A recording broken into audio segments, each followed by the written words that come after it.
Wichtel-Willi und Schnarchbert, die nächtliche Diskussion. Es war mitten in der Nacht im Kinderzimmer, alles war ruhig, außer unter dem Bücherregal. Dort wohnten zwei Wichtel. Willi, der Ordentliche, und Schnarchbert, der, berühmt für sein lautes Schnarchen. Willi rieb sich die Augen. Schnarchbert, ernsthaft, ich wollte gerade meinen 8,3 Stunden Schönheitsschlaf beginnen. Da klangst du wie ein röhrender Elch im Schneesturm. Schnarchbert schnarchte einmal extra laut zur Demonstration. Pff, Schlaf ist überbewertet. Ich regeneriere mich im Sitzen. Wichtelmeditation, weißt du? Willi schnaubte. Du regenerierst höchstens die Geduld der anderen. Weißt du eigentlich, wie wichtig ruhiger Schlaf für uns Wichtel ist?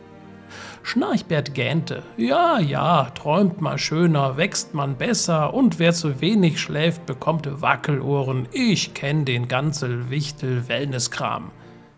Nicht nur das, rief Willi. Wenn Kinder schlecht schlafen, werden Wichtel unsichtbar. Der Kakao schmeckt nach Brokkoli und der Plüschbär vergisst seinen Namen.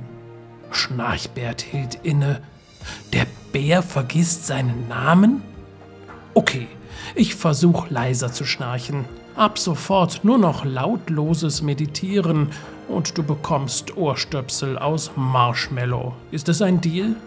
Willi nickte. Deal. Und morgen gibt's Kamillentee mit Baldrian für dich, eimerweise. Moral der Geschichte: Selbst Wichtel brauchen ihren Schönheitsschlaf, besonders wenn sie schnarchen wie ein kaputter Staubsauger.